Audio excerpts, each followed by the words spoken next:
Hey guys, it's Eric at Solution Prep, and today we're talking about how the PSAT is changing.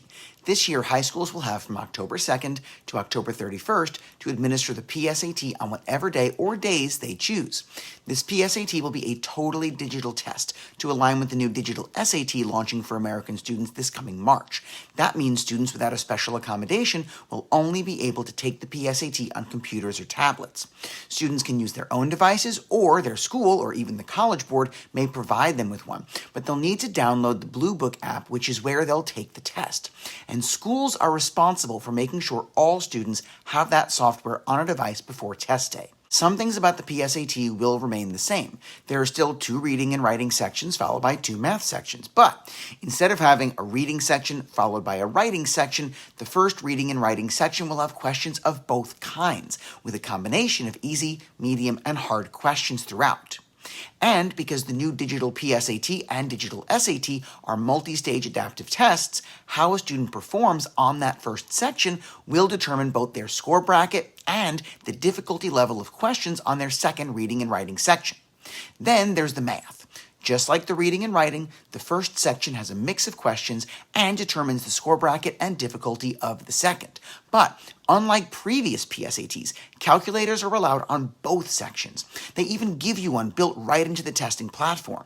Now, while most of the math topics and question types remain the same, just without those few imaginary number questions, the reading and writing will be totally different. Rather than long stories with many questions about each, students will get short stories with one question about each. So the good news is no more searching 80 to 100 lines for the information they need. But the bad news is no more freebie questions piggybacking off what they've already read for previous questions. Just as before, some questions include graphs and charts, and students will be tested in grammar and punctuation rules. But now, there's also poetry to analyze and understand. Sentence completion is back on the test, and some questions are just based on a series of notes. Test questions are dynamic, which means students get different questions from each other.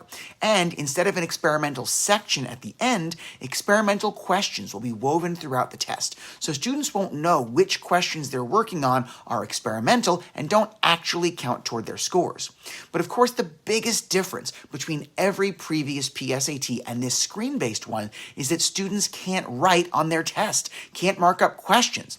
They can click a button to cross out an answer, click a button to flag a question for later, but to actually write anything down, they'll get scrap paper and have to go back and forth between that and the screen. Scores are due out November 6th for students testing in the first 2 weeks of October and November 16th for students testing later in the month. Students can get used to the new testing interface by working through practice questions and practice tests right now in College Board's free Blue Book Exams app. So get cracking, and if you have questions, call us at 732-556-8220. We are here to help.